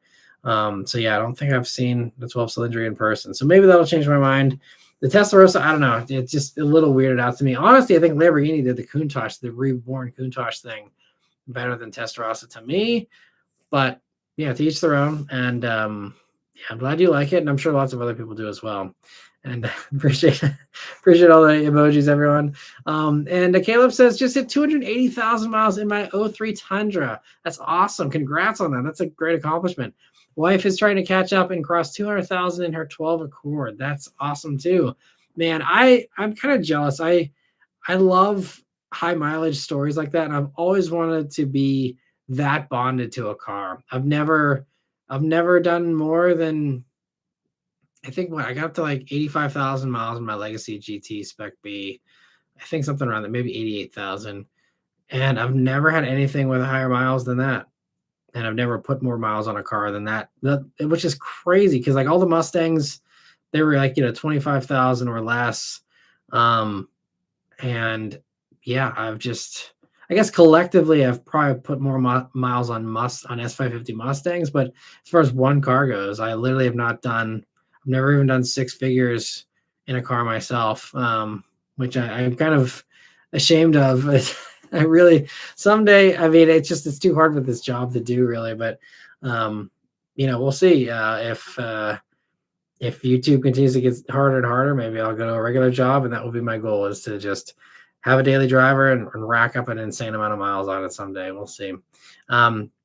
And Eco Thing says, "Hey Matt, we got our Ioniq 9 calligraphy. Well, congrats on that, and great choice. They're awesome. I'm hoping you're enjoying it so far, and hope the video helped you with deciding on that. But yeah, congrats and kudos also on cashing in on the tax credit here in the final days before it goes away. Let me see, because it's the 21st. We got tomorrow. What'll be 8 days, right, until that tax credit goes away, probably forever. Danny says one of the most rare super models is the 2001 Forester STI Type M. Only 800 were made for Japan, Europe, UK, Australia, and New Zealand. Interesting. Well, actually, the 06 Spec B that I had was more rare. That was limited to 500 units for that year. That was number 371. And I don't know. Subaru's probably done stuff that's lower production than that too, but Spec B was definitely probably one of the more rare ones. I think, how many did they do for the S209? Did they do? I think maybe did 350 of those or something. I don't know. But Seal Forever says, excited to see the Ioniq 6N. Do you know when it will debut? Well, we saw already the European reveal back in the summer, but as far as the US reveal of just orange side markers and our pricing details and stuff, I don't know. I'm wondering, because actually I was just the Hyundai dealer when I was doing the Elantra N line this past week. I asked them, like, if you guys heard anything about it, the one salesman, I'm like, have you guys heard anything about Ioniq 6 and or even just regular refresh Ioniq 6? And he's like, no, we don't have any info on it yet. So if they're not seeing it in their systems, that at least tells me it's 2 or 3 months out. And I don't know when they're going to launch the N version. I personally haven't heard anything about when it's actually going to be released. I think it's a 2026 model, so gives us that window of before this time next year probably, but I don't know. I'm very much excited for it myself too. I mean, I can't wait to review it, but haven't heard anything at all yet, unfortunately. And Danny says another cool STI model is the 2015 STI Hyper Blue. Google recommended a video you did of one back in 2015. It's crazy. Or 2016. Yeah. Yep. I did one of the Hyper Blues. That was really fun. That's I love that generation STI. It's so fun. And Vishal says he forgot his other spot. He saw an Ioniq 9 for the first time. It looks pretty futuristic. Yeah, I actually saw one on the road here just yesterday, actually, and I haven't seen too many yet. But I'm happy to see them slowly popping up, and hopefully they continue to do well for Hyundai. We'll see. And they do look really cool. And Felix says, hi, Matt. Hope you and the family are well. Thank you. We're doing well. Hope you're doing well, too. All things considered, I guess. And he says, do you know when you might get a chance to test drive the 26 RAV4? Yes. I know when I will be reviewing it. I don't know if I'm at liberty to say timing, though, because I don't think that's all been made public yet.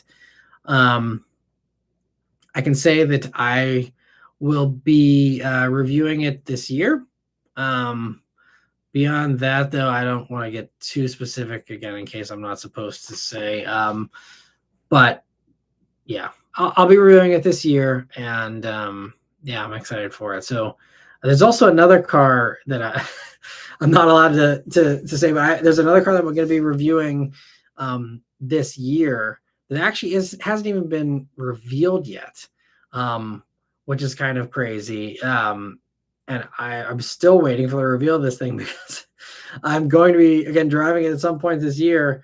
And I'm like, this is going to be a real tight timeline for this vehicle because it's going to be coming out, and yeah, I don't know, because we don't have much longer. When we got basically 3 more months here for this year. And so yeah, it'll be interesting to see how that plays out. But yeah, stay tuned though. I know I will be going on the media drive for the new RAV4 though, and so I will have coverage on that, as early as I possibly can. And of course, definitely check out my hands-on video with the RAV4 I did back in the spring, early summer here. Whenever they revealed it, I did go hands-on with all the different trims and sit in them and poke around and talk about them. So definitely check those out if you haven't already. And let me see.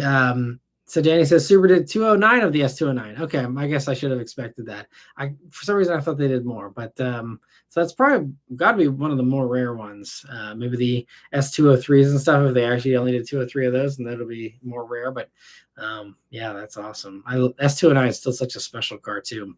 And Lee's Restoration Station says the first Fiat 500e to hit 200,000 miles is the title waiting to be claimed by Matt. I mean, I'm up for the challenge. That would be really fun. And yeah, I love that little thing. And if it continues to serve me well, especially if I don't have the money to get anything nicer, I would happily, rack up the miles in that thing. That'd be really fun. Maybe I will claim the title. We'll see. Challenge accepted. And Luke's Cars and Stocks, thank you so much for a super chat. He says, gain some weight, my guy. You're as skinny as the first video, a ghost behind you. Yeah, I appreciate that. I think like all of us, we do maybe put on a little bit of weight as we age, or it's just me with my dad bod era that I'm in. Every once in a while I get a comment about how I actually am not as skinny as I used to be. I don't care. It doesn't bother me. It is what it is. But I do miss like going to the gym and stuff. I'm hoping to start working out again more, because I really enjoyed that, and it's something that I haven't been able to do here. I'm just, again, so busy all the time. But Vishal says, I'm the same way, Matt. I like putting miles on cars. I want to get my 24 Jetta to the 6-figure mileage. Going to keep it as long as possible. That's awesome. Well, looking forward to following along on that journey, and keep us posted on how it goes, Vishal. And Zachary says, anything high mileage I've had is from the previous owners. I haven't historically kept cars for longer than a few years. I think that's the experience of a lot of people. And there's a lot of perks to that. You maintain a warranty period typically, unless you buy something that's used out of warranty. But there's a lot of reasons why you get better financing with buying new stuff, and there's a lot of perks to sticking to newer things, less issues typically, and all that. But yeah, I know what you mean. But I need to do high mileage and something someday. And one of the things I've always thought it'd be fun to be a medical courier, possibly because those people put 100,000 plus miles on a car a year. That could be a fun way to rack up the miles someday. Maybe it'd be exhausting and not fun after a while. I don't know, but that could be a fun backup job. Even I was talking to someone. I was talking to someone who does Uber Eats the other day, and like they're saying how they're racking up a bunch of miles. I'm like, you know what? Maybe that could be a thing if YouTube continues to decline. I'll just do Uber Eats on the side. Maybe I'll rack up miles on a car that way and achieve my goal while also supplementing my income, which is continuing to get more and more important as time goes on here. But let me see. Mr. 705 is asking about any updates on the Cadillac. Not really. We're now at like 1,700 miles on it. I drove it a little bit this weekend, and it still does have the one rattle. It's not consistent though, which is the annoying thing. If it was consistent, I'd actually take it to the dealer and have them track it down. But when it's not consistent, the way the luck is always, shaking out is that, you show up to the dealer and they're like, oh, it's fine. And then it's like, great, of course, now it's not doing it. So I won't go back to the dealer unless there's something that's very easily repeatable. But there's something, I'm convinced it's something in the track of the sliding cover for the glass roof. I think there's just something's rattling in there every once in a while.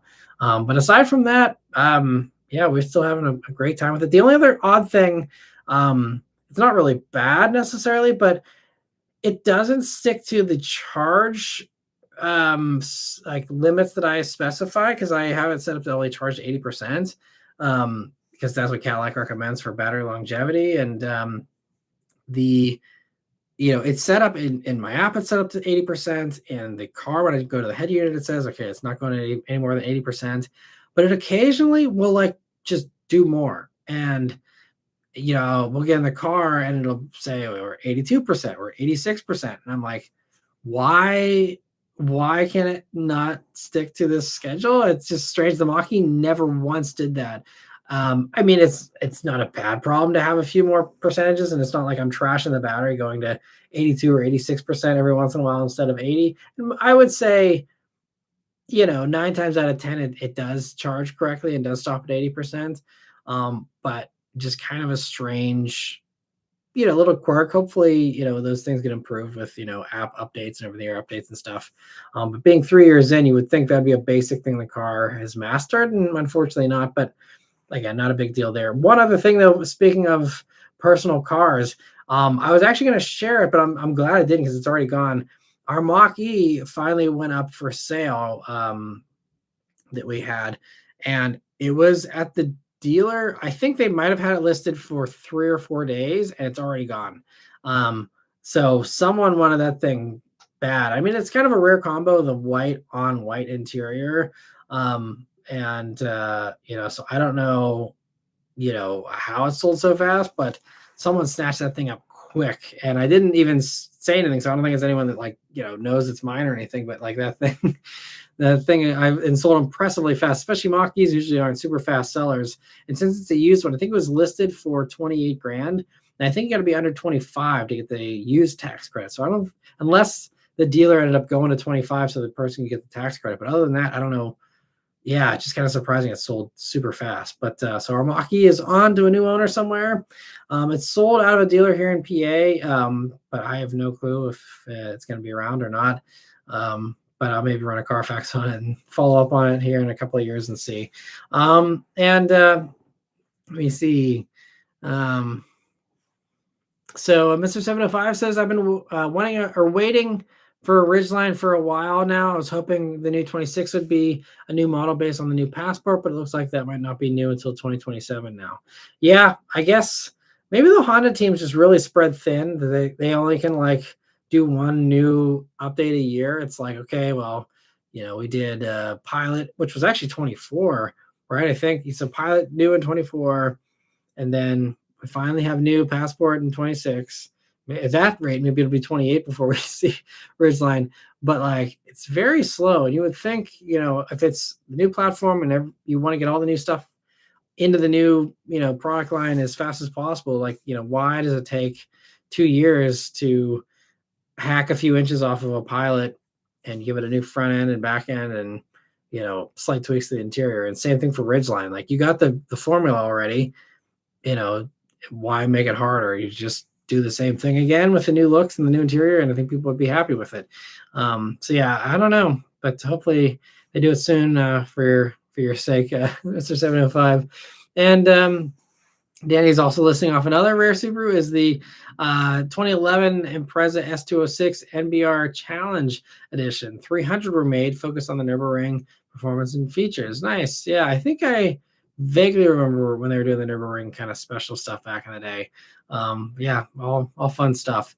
B. Mitchell says, when I was still employed in the telecom industry doing phone systems, I had take home planned for the company 96 Astro around the Minneapolis, St. Paul area, only being a company vehicle made it bearable. However, working out of town in a 3-state area was bliss. Windshield time then is the best time.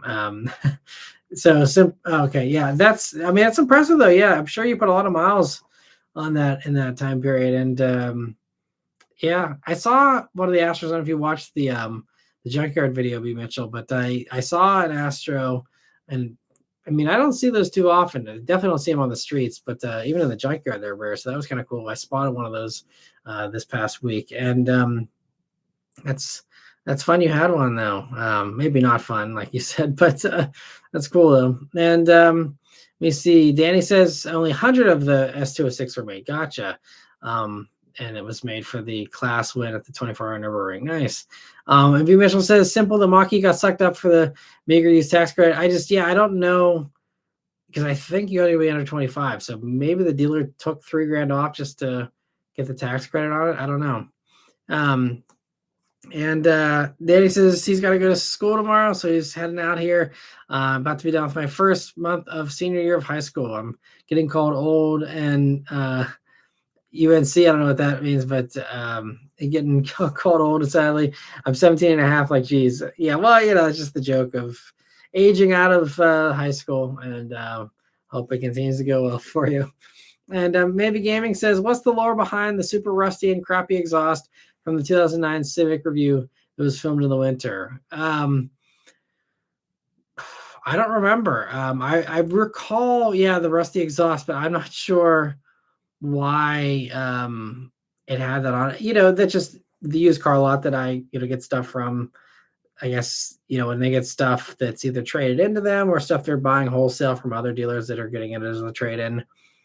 Some stuff is not worth taking back to OEM, and that's one of those things where they just leave it. And it's just, I guess, comes down to what the prior owner decided to do. But that's another one I need to revisit, though. I think any of those old reviews, I think going back and reviewing those cars again would make sense. And so B. Mitchell said, I personally cradled and graved that Astra to 197,000 miles in 10 years. Wow. That's impressive, though. You were the single owner from the very end. Wow, that's impressive. Crazy. And Vishal says, talking to Danny, he's 25 and also gets called old. I mean, you guys still, you have plenty of time left. Don't worry, it's all relative. And Danny says, Unc is the way current generation calls someone old, like the one really old uncle in the family. Gotcha. Okay. See, I'm so out of it being 35 here that I didn't even know Unc was a thing that was being used. So thank you for the education. That's funny. All right. Well, I mean, I think, we've caught up the questions, and it seems like we're kind of slowing down here tonight. So maybe we'll just cut this one a little bit shorter here.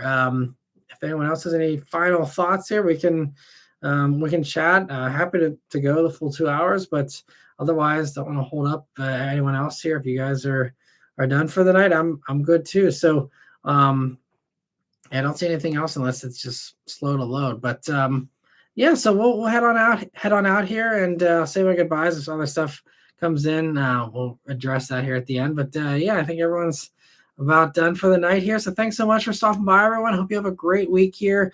And B. Mitchell said he was pissed that they took the Astro away. I wanted to get the 200,000 mile club. You get a cap from the Chevy dealer that maintained it. That would have been fun. Man, you were so close then. I mean, they wouldn't let you keep it just a few thousand miles more. That's unfortunate. I would have wanted that 200 mark just for your satisfaction of hitting it, watching the odometer turn over.